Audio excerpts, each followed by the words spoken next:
So, comrade, I was given a little bit of a tricky task by the comrades because to deal with, rather to talk about unemployment in not only in South Africa but across the African continent, which I think is a crisis.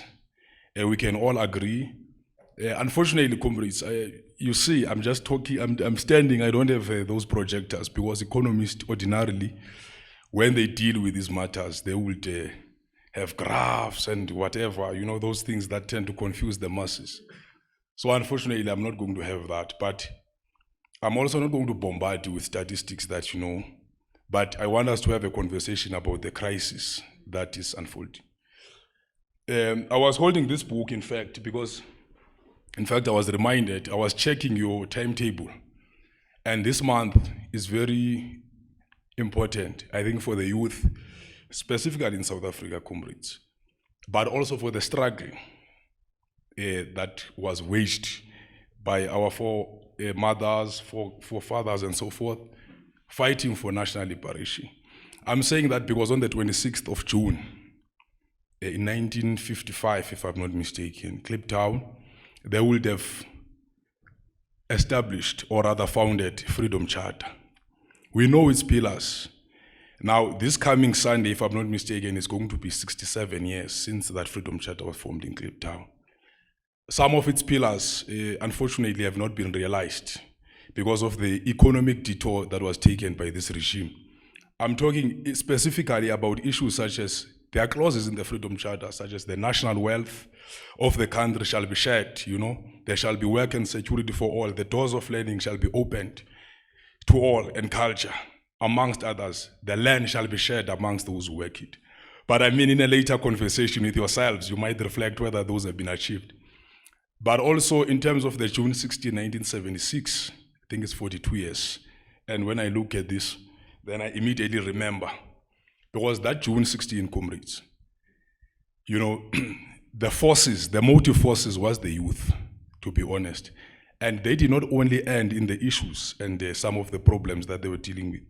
They went to join the trade union movement, they went into exile, and actually heralded some of what we see today as independence. So I thought it was important to start there, but just to get into the discussion, because it's not a lecture, where I come from, we don't have lectures or any of those things. We consider them as conversation. Yeah, because we're inspired by Paulo Freire in terms of the system that we use, where, for instance, there is no deposit. You can't come to comrades and see them as empty heads. Where you bank, it's a conversation, you are going to enrich me about the things that I don't know. I will share a little bit of what I've gathered when I was looking at the topic.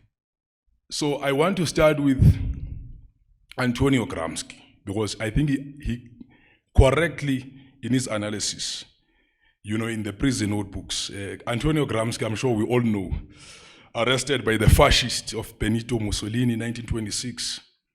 The prison notebooks constitute some of his very essential work. I'll encourage comrades, because without revolutionary theory, there cannot be no revolutionary movement. It's important to engage with the text. Not only Gramsci, we'll also mention others. But Gramsci said, you know, the crisis consists precisely in the fact that the old is dying, but the new cannot be born, you know? And we have this, I'm flagging, you see the issue of unemployment, let me drop it there as something that I'm flagging. I'll come back to it. I'm just starting with this issue of Gramsci, this quote. And then he says, in the interregnum, in the intervening period, in between, a great variety of morbid symptoms appear. The old wants to die, but the new cannot be born. And let's locate the issue of the youth. Now, let me come quickly to the issue of unemployment. In Africa, one of the things is it becomes very difficult to actually deal with unemployment without understanding the legacy of colonialism. Because you are going to be shooting from the hip, you are going to be thumb-sucking at times, you are going to come with wrong prescriptions because you have not diagnosed what is the actual problem. If you don't deal with what is colonialism, neo-colonialism, and the stage that we find ourselves in is going to be difficult. Unemployment, yes, is there. but it's not something that just comes out. It has a historic background. Now, across the African continent, we are complaining. Here, for instance, I think in South Africa, was the latest statistics that I saw, probably the youngest of the youth composition, probably close to 70%. You have graduates, for instance, who cannot find jobs. It's a reality. Whether, if you are lucky enough to get through the higher education system, because there are challenges there that result into dropout, shaped by your material background, your class background, and so forth. Race background, all of those things count. That is South Africa. Go across the African continent. We are a youthful population. The continent of just above 1.4 billion human beings. The estimation by those who do statistics are saying that maybe by 2050 we'll have doubled to 2.4 billion human beings in the continent. Probably the second largest. But we have a youthful population. Way above 60%, comrades, is actually, you find them in between ages 18 to 25. A very young continent. But go across, go to Nigeria, go to North Africa. I'm going to come to some of the energies as a result of this crisis that have been meted against backward regimes, dictators, neo-colonialist puppets of whether you call the United States, Britain, or the West, but the regimes that have been installed as puppets for the Western imperialism. So unemployment, I'm not going to give you a breakdown because I'm talking about Africa. I'm not going to give statistics on each and every country. But it's a crisis that is there. But why is there a crisis in a continent like ours? I want us to rewind. Remember I said colonialism, we need to trace it and deal with it. Now, the Osage Jeff, the comrade Kwame Nkrumah, who is the founding, I like him, founding president of Ghana, in 1963. Because to where we are, there were people actually were invested in the future of Africa. Unfortunately, detours were taken, sellouts emerged, and we have puppets like we have today. But I want to go back to Nkrumah first. Because in 1963, Nkrumah was actually addressing the Organization of African Unity. Presidents, delegates from some of the countries, including frontline states, comrades like Frantz Fanon and so forth, and others were there in that conference. It was in Addis Ababa.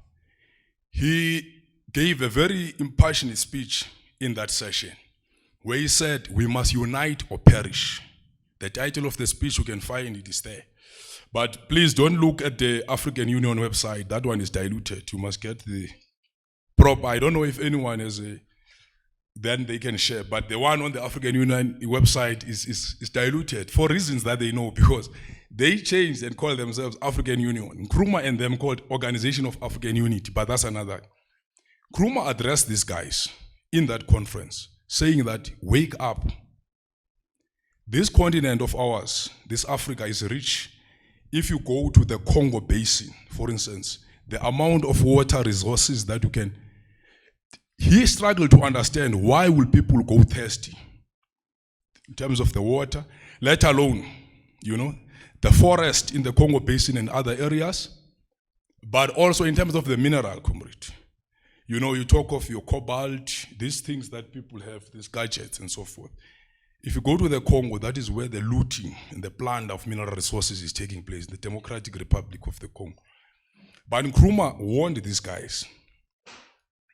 He said, we quickly learned, and remember, Ghana is one of the 4 countries, they were leading in terms of gaining independence earlier. He said, we quickly learned that the struggle waged against colonialism does not end by you raising a flag. When you hoist a flag, you celebrate that you have a flag now. You celebrate that now you can change your country, you can enter parliament. He said, no. The struggle for national independence does not end there. We quickly learned that there is much more a decisive struggle that we have to wage in order to tap into the economic resources. That's what Nkrumah raised with these guys. And he said, if you are not careful, the resentment that was waged against colonialism if we allow the existing conditions that existed under colonialism to exist in a so-called post-colonial moment, you are going to be crushed. That was his nightmare. It's our lived reality. We are here now. So Nkrumah said that, amongst many other things. He also said, we are not a poor continent. We have he mentions those resources. I'm not going to count them. For instance, where we are sitting on top of 80% platinum of world reserves. They are here. The gold belt and so on and so forth. And other countries are rich in other things. But why are we poor then? What is causing, what is the class interest that results in this unemployment crisis for the youth? What is resulting in the fact that amongst the few billionaires, they own more wealth in the West, more than half of the, you can combine the African women, the segment of the African, combine them. Those billionaires will still, by far, multiply and overtake whatever that they have in terms of wealth. So we have such a situation where, and then Nkrumah says, what he immediately saw is that people say we don't have capital. But you can't say we don't have capital. All of these reserves, the mineral wealth beneath the soils, it's here. Why are we poor? He said, no. Our capital flows out to irrigate the Western economy. Recently, I saw there was a marking of this comrade, Walter Rodney. I will encourage comrades to actually engage with that comrade's work. He talks about how Europe underdeveloped Africa. It's systemic. Now, immediately when colonialism, at the formal level ended, we get excited, presidents get in, across the countries. But Nkrumah against war and say neo-colonialism, highest stage. And neo-colonialism is basically an era where you are allowed to claim some form of independence, like we have. We hosted FLAG in 1994, didn't we? We celebrated. Snake queues were there for people to vote. We vote consistently. In fact, it's a democratic right. You have a copy of the Constitution in your head, but you are hungry in the stomach.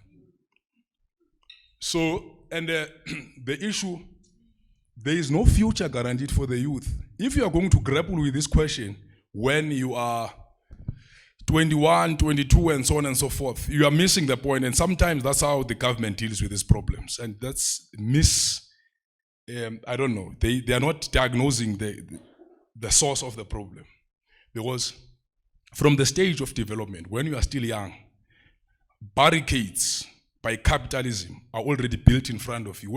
Which school you're going to go to will determine also, if you can in fact finish that school, will also determine where you end. This is not unique in South Africa. This is across as you go, sub-Sahara and go to the northern part of the African continent. This is the situation.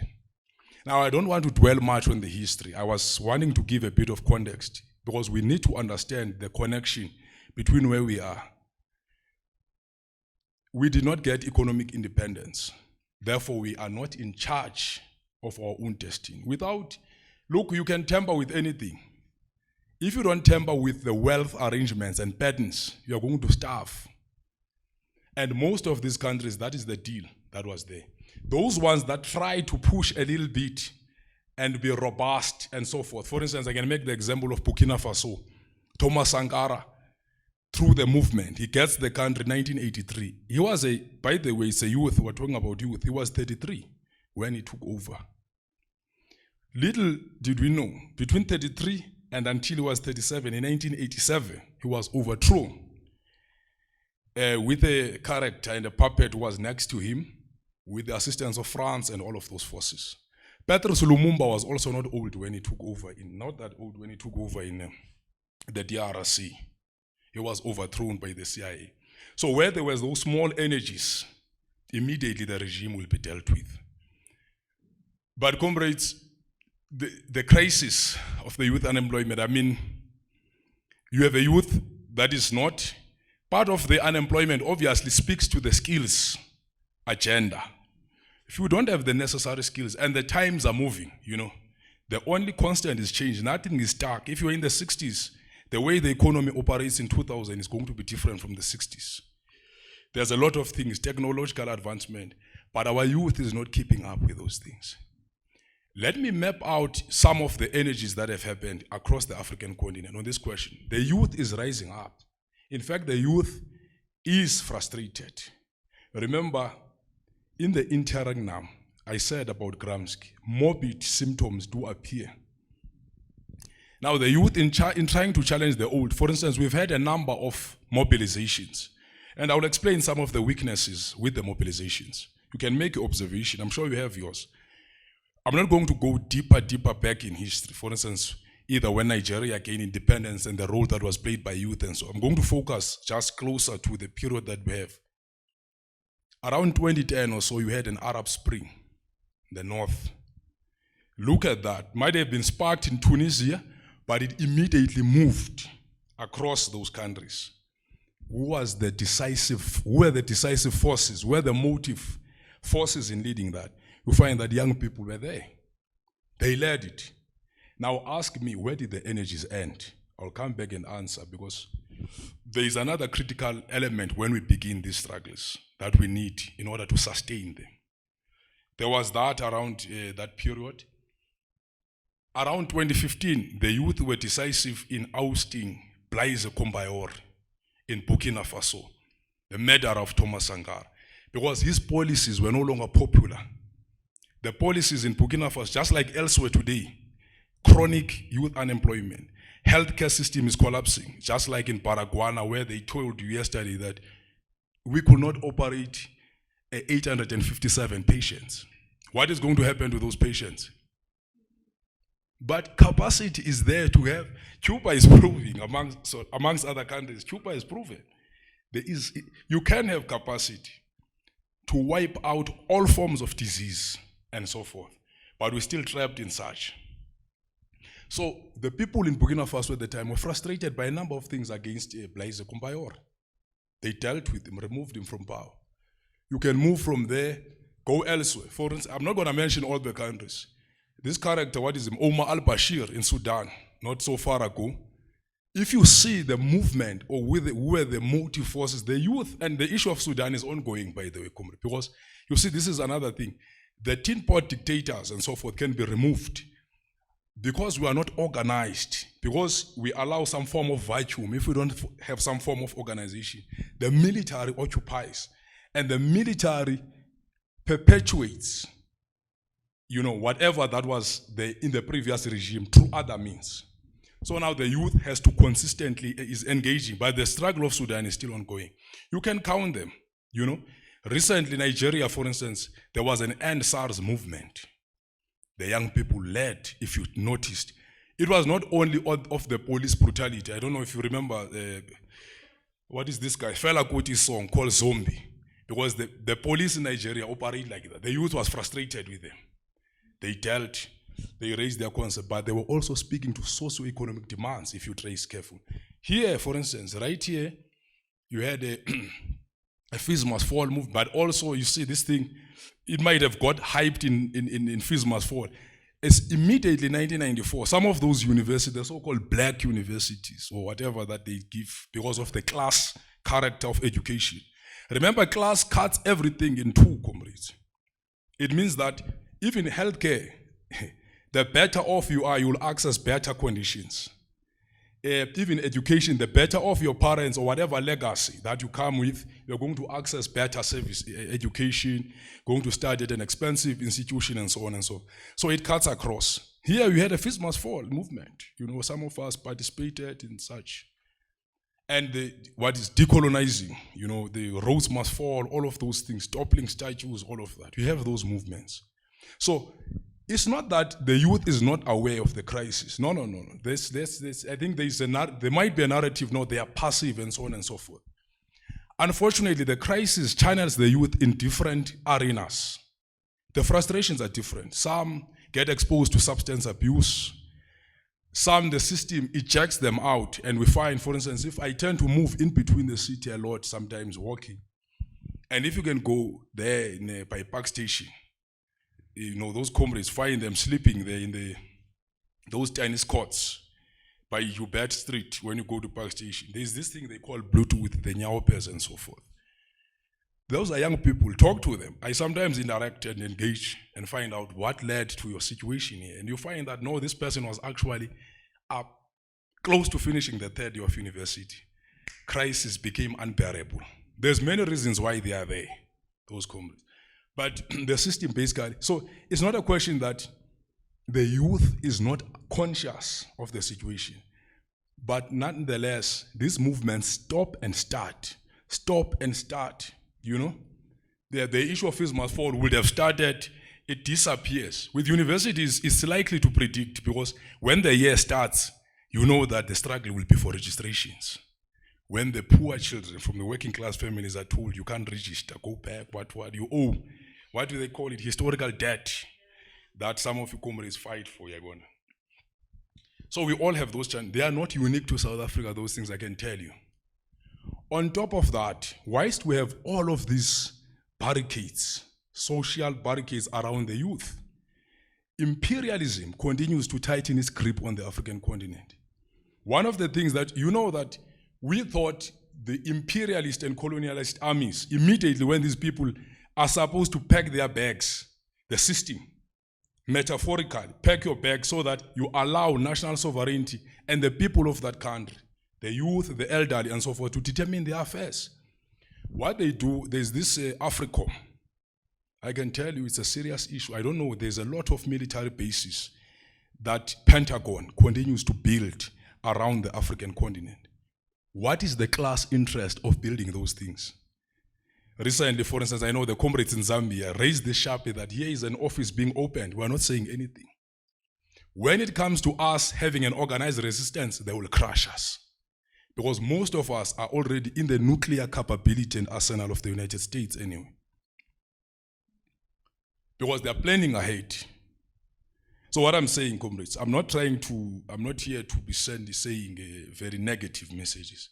What I'm saying, I'm trying to give a picture of the situation that colonialism continues to haunt us. Neo-colonialism is there, you know, through other means, whether it's your armies and so forth. So capitalism and the imperialist system, they continue to put barricades around the youth. Oliver Tambo said something I think he was in Luanda in Angola at some point in the 70s, because he was responsible for the international movement of the ANC in exile. When he was addressing, something very important towards the end of his speech, that the children of any nation are its future. If a movement, if a country, you know, ignores or rejects its youth, it is rejecting its future. I said we're a youthful population. All of these capabilities are there, but we cannot be allowed to channel our energies. From the on-go, the education system automatically sets you. You know, there's a photographer that I like so much. Maybe there's a book by him, I don't know. I saw it in Apartheid Museum. This is comrade called Ernest Cole. When it defined the apartheid education, which I think is still, by the way, alive, it's just that they removed names. Bantu education is still there. It's your interpretation that might say what is the format and content of it. But he calls it education for servitude.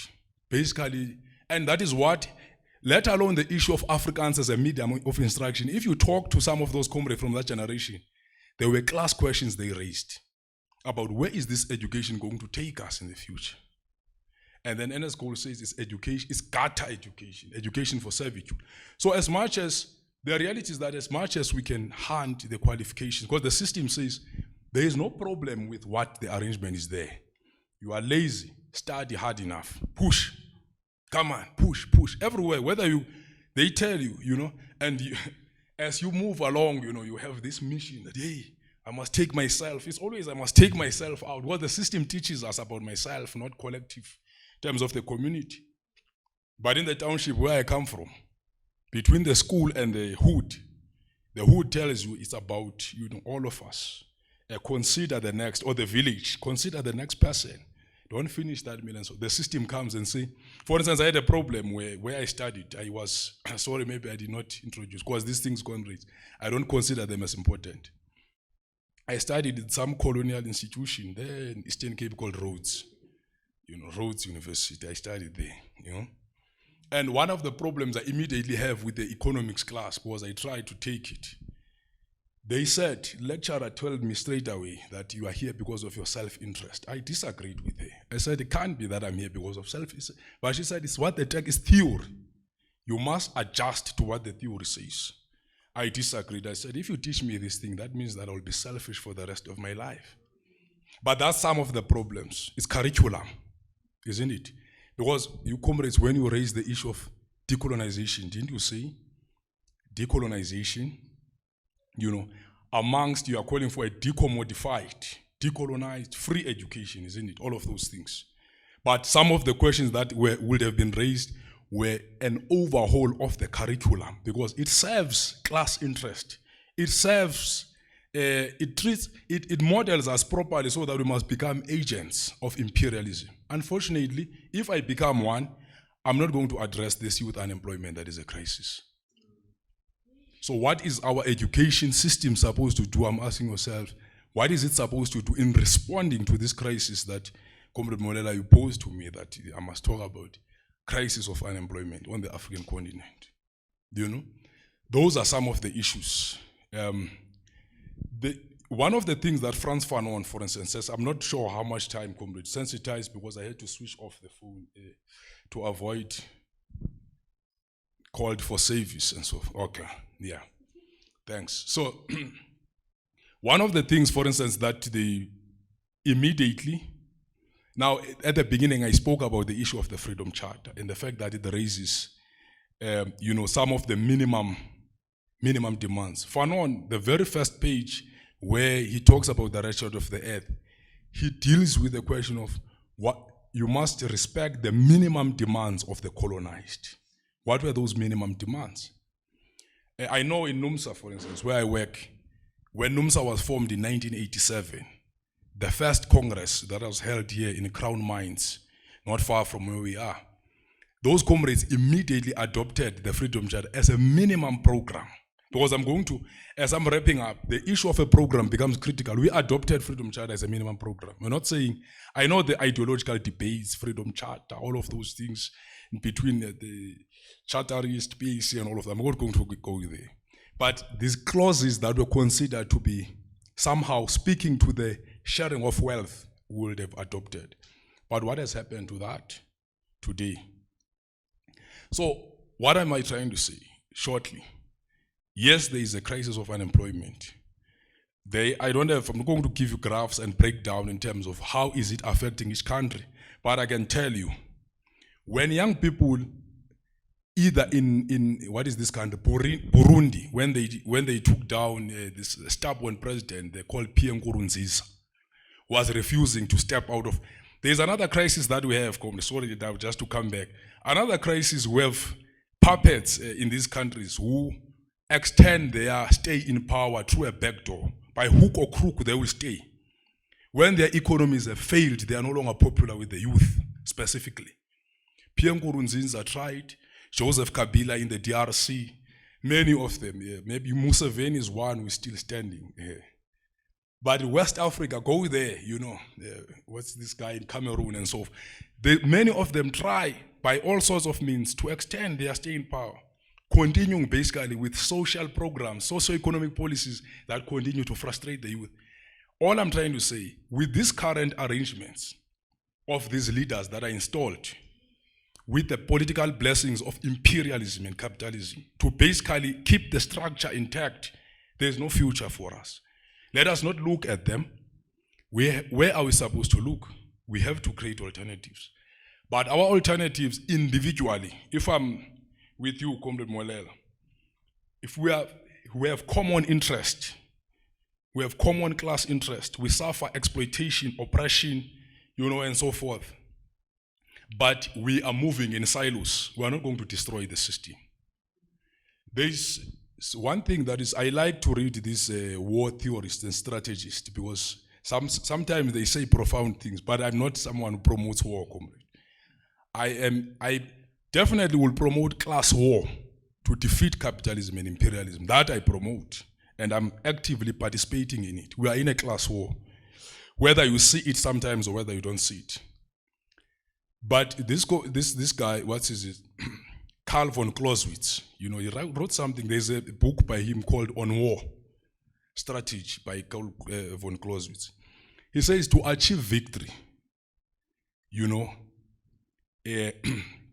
we must move our forces, we must mass our forces to the enemy's hub,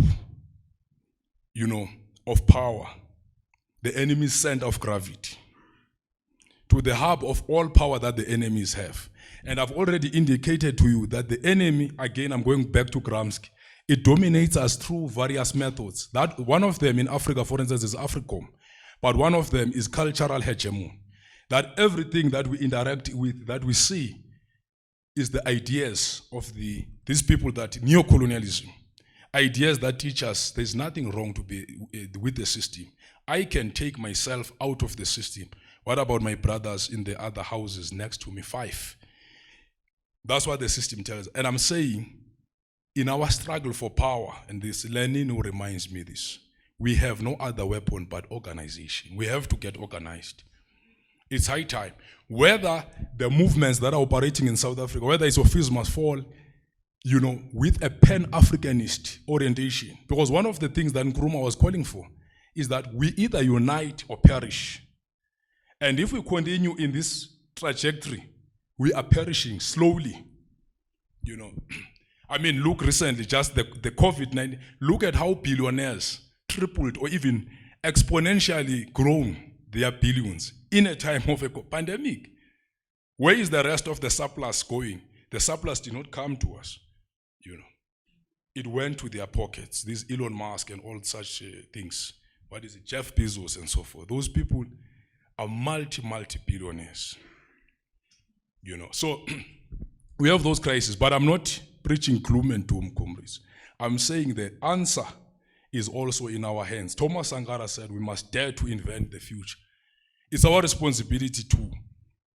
And one of the things, before I finish, that Frantz Fanon says, is very important, that imperialism leaves behind germs of rot which we must clinically detect from the land, remove not only from the land but from our minds. The issue of decolonization, which comrades like Ngugi and so forth talk about. Because it's much more than just what we see, whether you change the name of the street and so forth. Some of it we have imbibed and internalized, and it's locking and paralyzing us from acting against the system. But some of it, obviously, is structural. We talk of the structural, whatever, unemployment, all of those things that economists love. I don't know those concepts. What I know is that there's something wrong with the system. And therefore, we need to build organizations. We must be organized or join organizations. I know, for instance, last week we had a comrade, unfortunately I could not make it, Abahlali Basem Journal. Those are organizations that immediately begin to respond to a crisis. If you go to them, those comrades, you might find a large continent of young people answering the question of housing.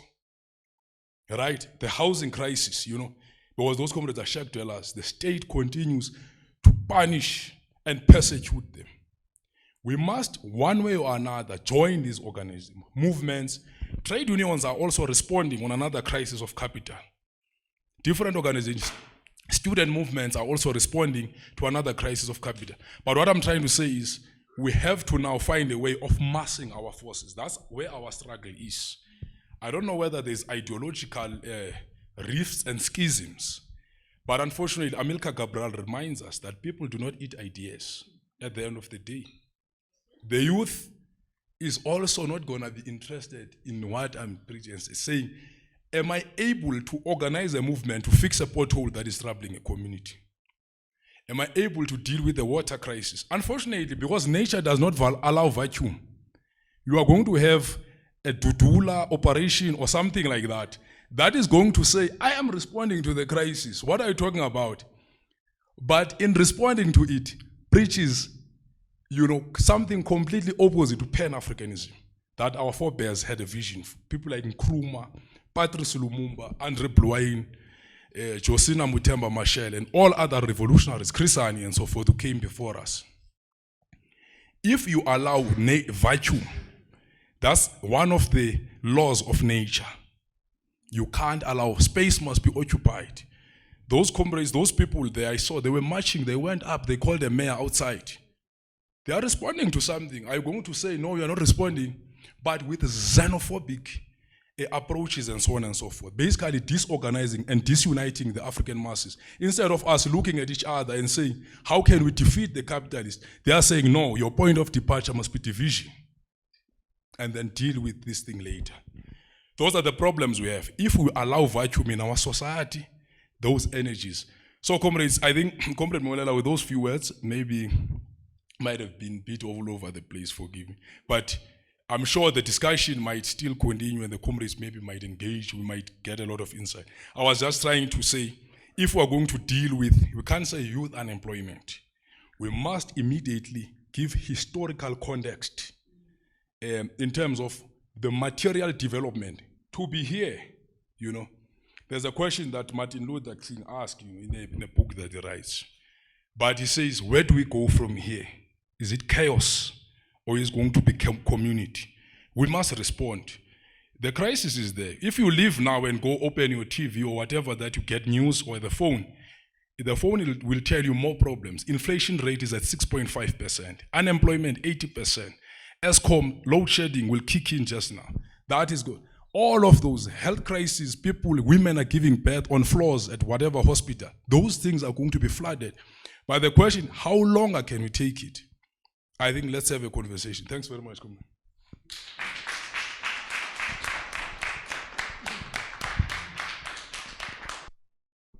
Molweni, ndingaphelele mna. My question, it's a question and a comment. First, to thank you, sir, for the information that you have given us and everything abroad.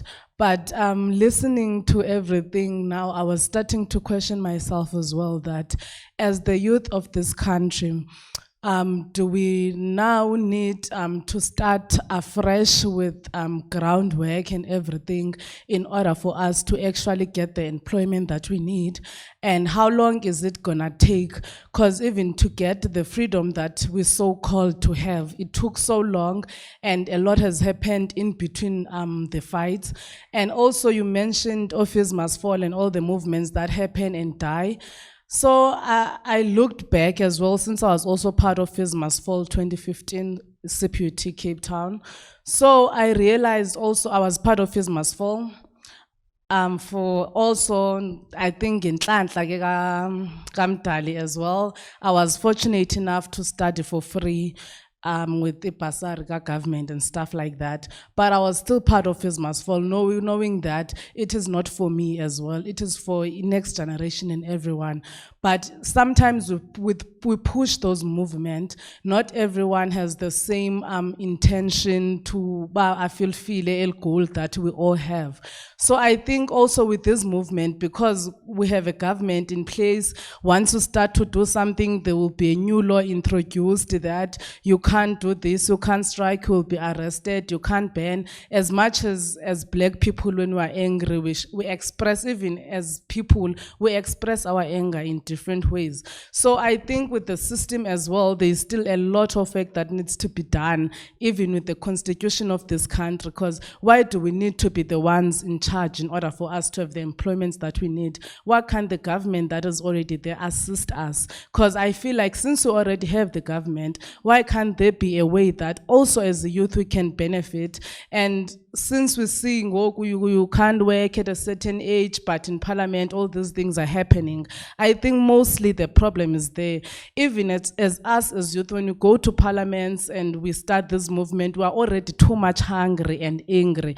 By the time we get the resources, we get the money as well. You know, when people are hungry, desperate, and anger, obviously there's gonna be money misused and a lot of looting going on.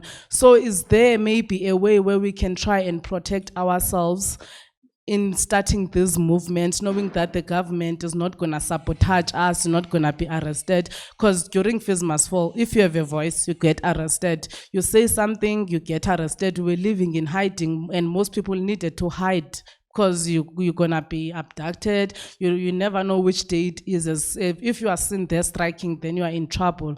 So is there a way maybe we can also protect, because some of us now we are scared because you will be that person, we know you are trying to mess up with the system and everything. So maybe is there a way where we can protect ourselves, and is there a way when a youth of this country can be assisted without us having to be in charge? Why can't the people who are already there, who have already suffered the same consequences as us, why can't they assist us in any way? And also what I've noticed, I think also the government is also playing games with us in a way, because you get the internship. After the internship, like where I'm working, what happens? You get the internship.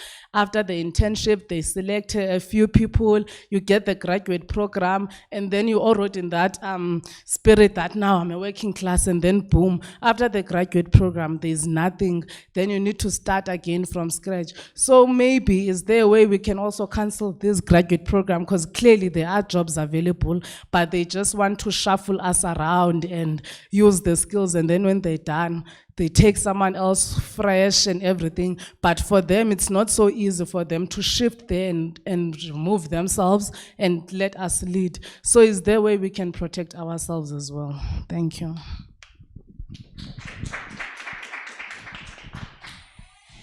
Molweni. Igama lami ndingonwabisa Mlangeni. I'm a professional electrical engineer specializing in power systems and renewable energy. I had the honor to serve the country as a network security planner working at ESCOM. My question is basically an extension of what she was saying, that now that you have managed to get out of the education system, you get into the workplace. Luckily for me, I got into ESCOM when they had started the embargo in 2014. So we were given the 2-year internship. Previously, ESCOM buses, they would be given permanent employment, especially engineers. So I graduated at UCT in 2013. So when I started my training, I was here in Braamfontein, and when Fismas Fall started in 2015, we were told as young people to go to the streets and also join other young people. But that was compromising our training, because they were not interested in training us. They're just there so that we don't sue them, because they're now breaching their bursary agreement that we had, that you're gonna offer us permanent employment. But luckily for us, we did unite, and I would like to also maybe pledge and call out to overqualified professionals, young professionals, because I think for us, what made our argument for to be strong was the fact that as university students from universities like UCT, VEDS, UP, and Stellenbosch, we were actually leading the movement. So now when you are looking at previously disadvantaged universities like the UJs and all that, their voice was not as powerful until we came in, and then we got the permanent jobs. So after that, the problem now becomes keeping the job. Now we were sort of like stifled. We can't climb up the corporate ladder. They'll be telling us, no, we are gonna use you as a senior engineer because you have the expertise, but we're not gonna give you the position or the title. We're not gonna pay you enough money that you deserve. So I was like, guys, we need to now mobilize again and join the unions. Now, when we join the unions, we are now gonna be amplifying the voice of the poor and the voice of the non-educated people, that most of the people in the union are not university graduates. Some of them are high school matriculants that joined ESCOM, and the exception of ESCOM years ago, of which those are the people that taught us the job, because we come there with the mentality that we know everything. When you realize that we just have the theory, you don't know anything. So they teach us the job, and most of them are technicians, and most young people, myself included, when I came in, we had that arrogance that we engineers, I'm from UCT. So, you know, I know everything, you can't be telling me this and this, until we realize that we need to change the strategy and humble ourselves. So I think that's one thing that is challenging us as young people, that we're very arrogant because we've got the documents, and we come already knowing that I'm a senior to someone who's been working for 20 years. You know, I come there giving demands, or I mean, not even demands, commands that I need to command you to do this and this and this because I know the engineering laws are saying this and this and this.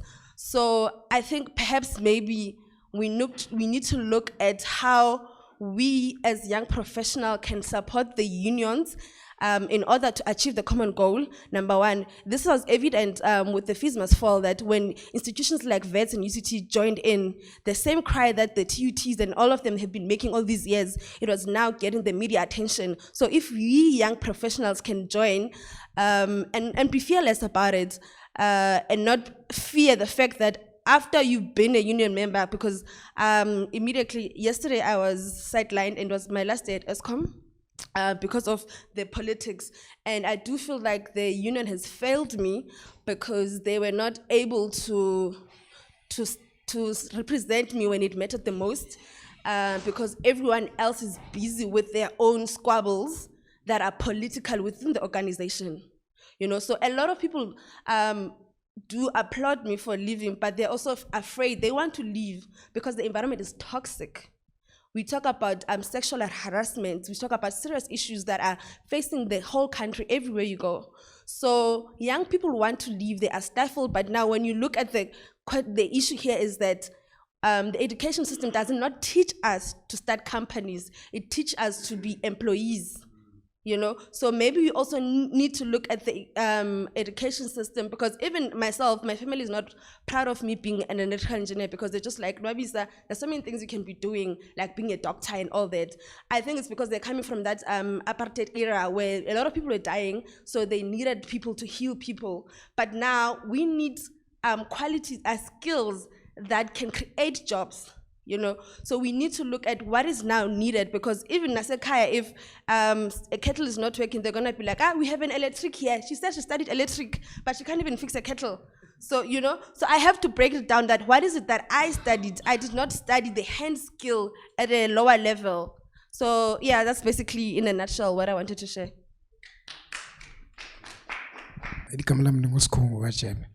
I was born and brought up from the Eastern Cape. I don't know why I'm here. I'm a migrant, living the riches of my forefathers there. Now you talk about the issue of the commodities that are not benefiting South Africans, and also the issue of decolonization. Then how do we change that narrative of decolonization as Bengugi would expect it to be? Shall that narrative take place in the higher education centers of learning? And then you look at the political landscape, and then you look at all of these knowledge information centers. They don't address this issue. Now, centers like this, how do they respond to that? We've got the riches there, but how, do we decommodify those riches for the beneficiation of the people? I guess if we wouldn't be here. Some of us, we would be here by choice. Some of us are here owing the universities thousands and thousands of rands. Yet the very same people that are championing this narrative of decolonization are the very same people who brought that colonization. Shall we win this war? Shall we? That's my point of view. And then now, if you go there, you find all of these natural commodities that are there. Then they are painted by multinational companies. They are all of them, you know, are like cemented, you know. So where are we in now? For the next 50 years, shall we be still talking the same topic? How do we contextualize that now? This is what the commodities that we have. Is there a university that teaches us the end product of our commodities? Then what does the curriculum say to this subject of decolonization as per our hoods? You know, like when I think about this, like it takes away my sleep. It takes away my sleep because no one responds to that question in terms of the curriculum. Then who draft this curriculum for who? Yeah, no. Let me start with the the first question. Sorry, Comrade, what did you say your name was? Comrade Apele, thanks. Yeah. No, look, let me also appreciate the background that you gave. Because, I said all of us, we come from most, if you can check in this room, one way or another, someone would have participated, maybe of my age or below or slightly above, because around that same period, 2015, and so I was still trying to complete some qualification. So the issue of fees must fall, it's something that is very close, because we would have, tried to channel our energies to deal with the system, but somehow it's still persistent. But I think you raise a number of questions, and I must try to clap, because it was a very important points that we are trying to raise. And there is a way in which, if you listen, Comrade Yvonne, in terms of the points that are raised, some of them are questions, some of them are comment. Immediately, if you can sit with these three comrades and the rest who might have similar question, you can come with a program of some sort. Telling you, because a program like you, my brother, what you are raising, because you're saying, must this conversation be trapped? No, this conversation must leave those university rooms. There's no program that is going to come there. Unfortunately, I respect university. I'm not against it. I came from that institution myself. I always, but if it's not going to translate into fundamental social transformation, if you want that term, or completely, revolutionary reorganizing society, which is some of the things that we raise.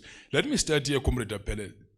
This government, unfortunately, if we were to look at it, like any other young people, my fellow brethren, sisters, in Ghana, in Nigeria, in Tunisia, wherever they are of our age, their governments, in fact, they are, as we're talking, they're protesting against those governments. The governments, unfortunately, if you look at the set of economy, because to respond to a problem, any government, because first of all, the idea of governance, it is supposed to say, these are the aspirations of this population of the people. These are the demands. That's why I raised the issue of the Freedom Charter, because now the Freedom Charter immediately speaks to what were the minimum, a program. It spoke about a number of things, the people, all of those nice things that you find in the Constitution. But now the minute you get radical a bit, you don't find the rest of those things in the Freedom Charter in the Constitution. But the Constitution, the very same, because you said, yes, we carry it and so forth. It talks about, the Bill of Rights. Marx, you know these things, law and so forth. Bill of Rights, everyone is equal and all of those things. But because of the material imbalance that is not addressed, because the wealth is concentrated in the hands of the few, the have-nots will continue to look at the law and desire to access it, but it's not going to serve them. We have an aspiration. We would want those things. For instance, the Constitution, there was a comrade from Abahlali Basemjondolo here. If the Constitution was serving them, that comrade would not have been talking about being landless and not having house. Because that's the very same Constitution says the state must guarantee whatever the term. I'm not a lawyer, sorry. But there is a term that says everyone has a right to housing. Everyone has a right to this. All of those, they sound like a manifesto. If you look at political parties when it's elections, any political party will tell you, the manifesto will be nice. You are going to have all of this. That's what the Constitution is like. It's like a manifesto to me. It's empty as far as I talk to you. So, my comrade, insofar as the government is concerned, I want us to begin a shift in terms of our thinking, because not only South Africa, yes, others might say, no, South Africa is a young democracy. You are brutal to criticize it like that. 24 years, okay. 24 years maybe is too small. But you don't need other case studies. You don't need to go far. You can go as close as Zambia, for instance, some of the countries that gained their independence. Because I don't want to be South African-centric in my response. I want to look at all of these countries. It's not only here. They would have, those countries, Zambia, Zimbabwe, okay, Zimbabwe 1980 and so. But, going up further, Ghana, for instance, some of them who got their independence earlier. All the time, the problem is here. We get political democracy without economic independence. That becomes a fundamental problem, Comrade Apele. Now, all of the things, unfortunately, this government is not going to assist. And you are raising another important, you raised the issue of how do we protect ourselves. We compromise, because remember, most of these revolutions, including the Arab Spring, we live now in the area of social media. Now, this issue of social media, as much as it's Nikes, the TikToks and so forth, some of these things I don't know, Twitters and that, they are there. But they are platforms that they would have been used, even including FISMAS Fall. I remember I was in some national group of FISMAS Fall, and then immediately, because I was also at some point a SASCO person, and the leader in SASCO branch, and actively participating in the student movement, the MDM structures. I quickly found out, in fact, Luthuli House had most of our conversations. So the issue of protection. Now it means that as we build these movements, we must think about intelligence. In fact, you know, one of the things, comrade, that was very critical in any liberation movement, you go to the Cuba July movement that overthrew the dictatorship of Batista in 1959, or you come to even the ANC itself, let alone what it is now. If you go back, look at the ANC in 1969 and so on and so forth. It was completely different to what you see today, including the leadership core and character of the movement. So these comrades were very, for instance, people like Christian, if you listen to the tactics they use, they make sure that one of the things, I might not come with a direct answer, because you ask how do we protect, because I think your question is much deeper. You are asking, your protection that you are raising, you say, as we organize against this brutal system, how do we make sure? Comrades, I mean, I don't know, the United States probably has advanced system, you know. Literally they can, I don't know what they cannot watch that we're doing and so forth. It's difficult for me to think. But the issue of skills, we do need to build our own skills personnel, so that we're able to safeguard. If these comrades back then did it, I think we can do it here. Safeguard ourselves, because I was very worried in the FISMAS Fall. Information that these people, Gwede and them, were able to see all the conversations. Obviously, some of it was an inside job, because if you had all sorts of, if you are SASCO, please don't take it wrong.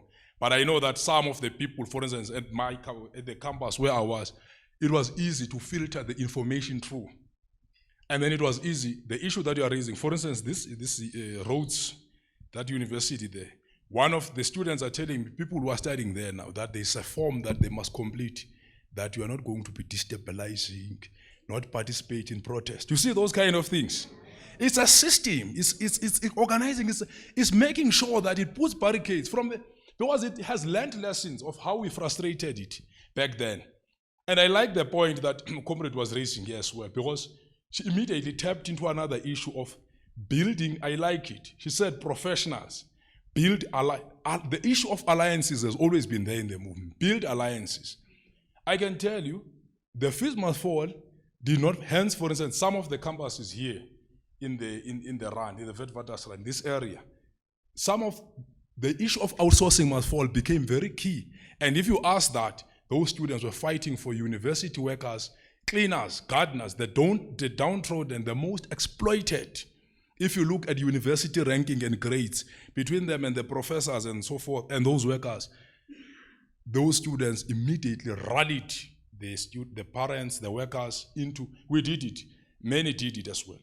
Not only to fight for your demands, but raise, because it's working class, where do we have common interest? That's the first question that we must begin. What are our common interest? You know, because we have to unite. Now, I know, Comrade Tapele, that, you know, I might not necessarily have, so in my view, I think there is no, in this system as it stands, unfortunately, I've tried, my comrade, you know, to think of, is there a way where you can tinker with it? Is there a way where you can play around, maybe reform the banks, keep everything the same, the masses all of a sudden are going to get money? No, it's not going to work.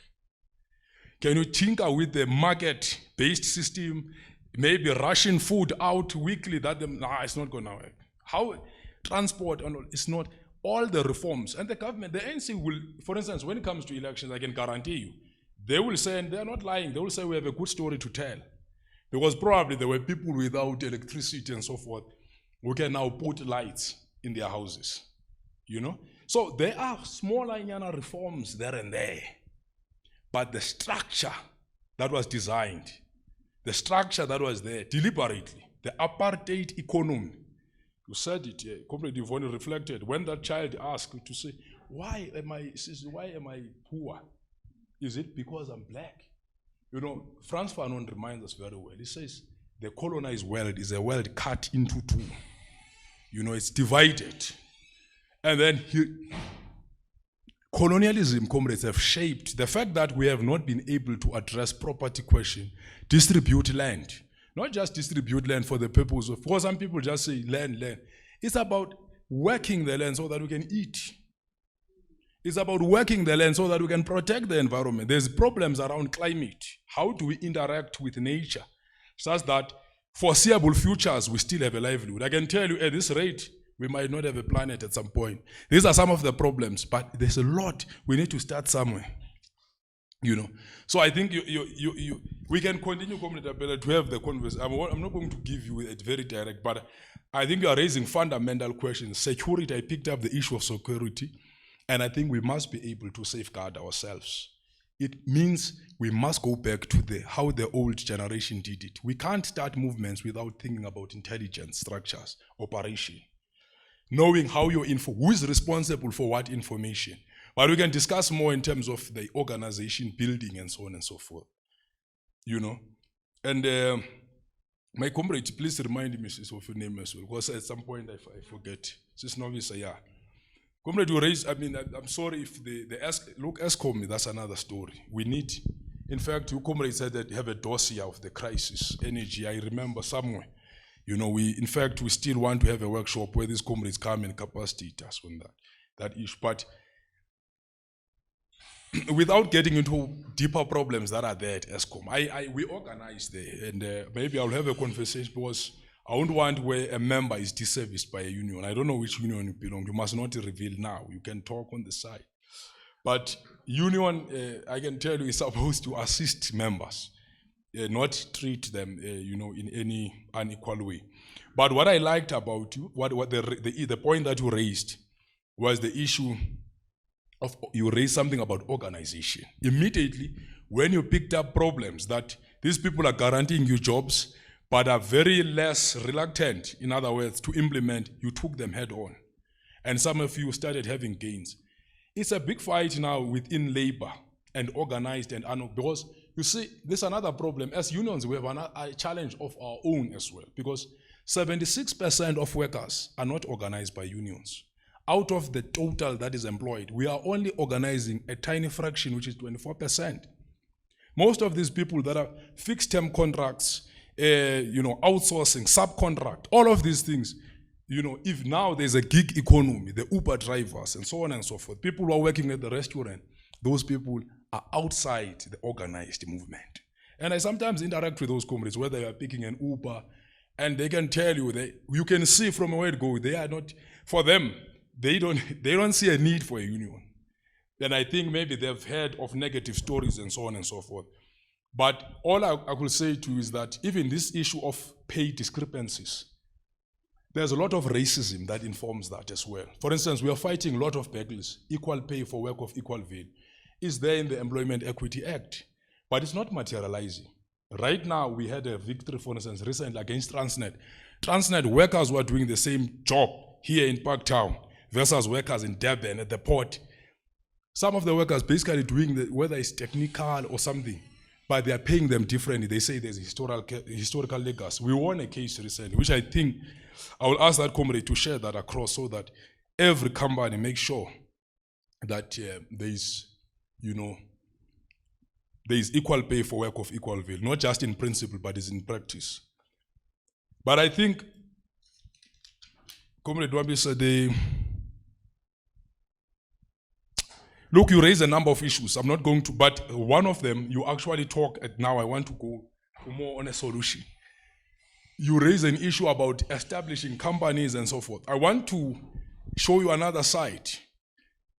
Perhaps, there are countries, for instance, like Venezuela, where there is another model, the cooperatives, where workers, I saw there was an article. Sometimes when I pick up this article, I like to keep them. A Kellogg's factory that is abandoned, those workers go occupy and run production.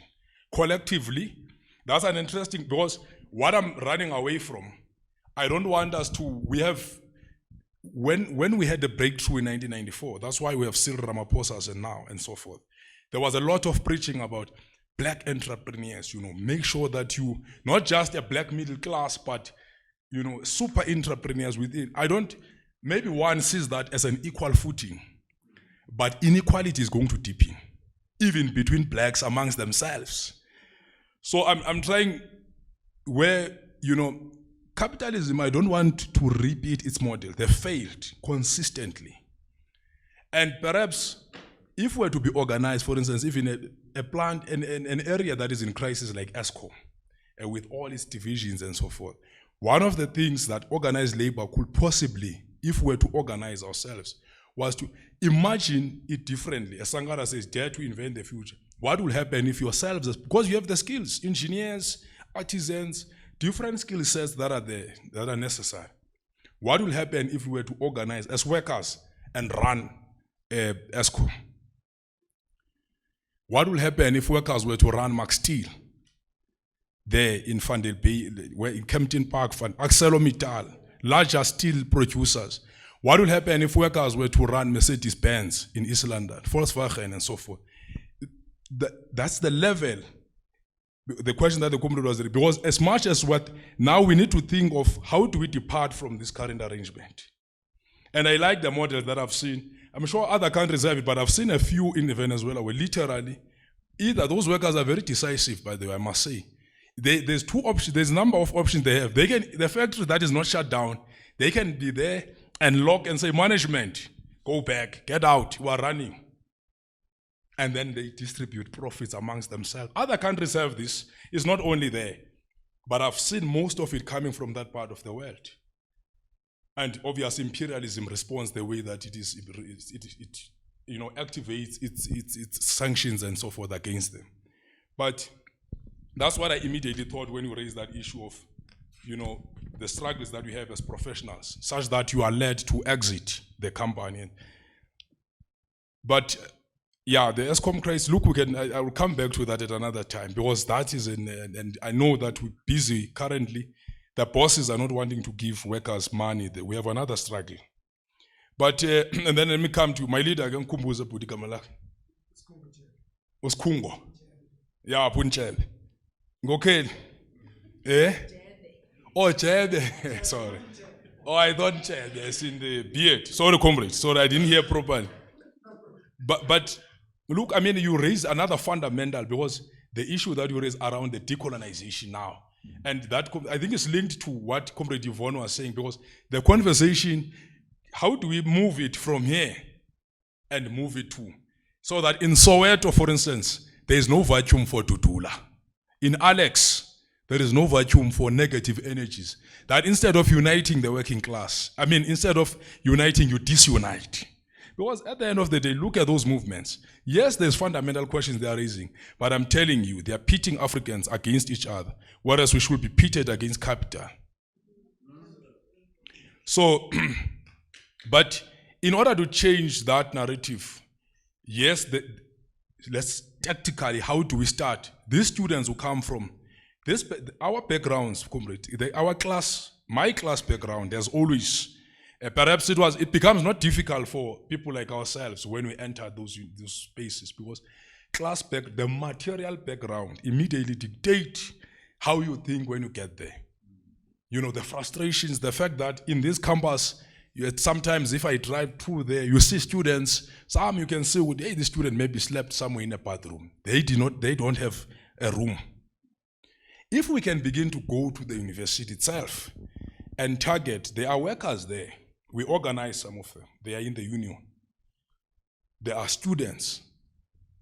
And the radical elements within the student movement, we organize them and shift, because this is exactly what the problem is. What you are saying is trapped there. It becomes armchair. It's distance from them. There's a social distance. So if we can take this conversation to Komashu and so forth, Mtanzane and all of that, New Bright, Alexandra, Mamelodi and all of those townships, because that's where the revolutionary energies. And I can tell you, do you want to see these energies are revolutionary? Go back July last year when there was so-called looting. By the way, I don't characterize it as looting me. If you say, it was appropriation. The masses were going to shops and assisting themselves. But that's another, because the reality, comrades, is that if people are standing, if you are standing next to a supermarket and you can't afford, an anger and resentment is going to come. Because you can't afford the price of bread that is 22 rand. You can't understand why is this bread when not so long ago was 12 rand and so forth. Yes, there's inflation year on year. But immediately, if you are standing there, you can't get that meal and you're hungry, your children are saying, Mama, Tata, feed me. You cannot respond. There's going to be anger. The energy is there. It's not, trust me, the energy is not a question. The masses, once they decide, obviously there was issues around Zumas and so forth. No, people can analyze, analysts, they can spend days and say Zuma trigger. That was just an opportunity to trigger, So the energy is there, and I think if we shift the conversation to the right place, we can trigger the revolutionary energies proper. Definitely we are going to win. I think we can win this. It's difficult to tell. I'm sure if we can study all the past revolutions, Fidel Castro and them, when they started, maybe they could not foresee, and if you look at a space of time between 1953 and 1959, they could have said, it takes a resolution, resolve, a decision, and having a program, I like, there's something, before I finish, Comrade Yvonne, there's something that I always like, This comrade, I know that he had a radio interview with New Frame at some point. When we were still in COSATU, in the 90s, Jay Naidu was a general secretary of COSATU. He came to give a message of support to a NUMSA Congress in 1991. It was a third Congress. And I want to end with some hope, comrade, that he said, organization gives us power. Now, power gives us the ability to implement our program. Then transformation becomes an issue of the balance of forces. We must transform society in the favor of the working class. It starts with organization, whether it's trade union, whether it is in your area where you live.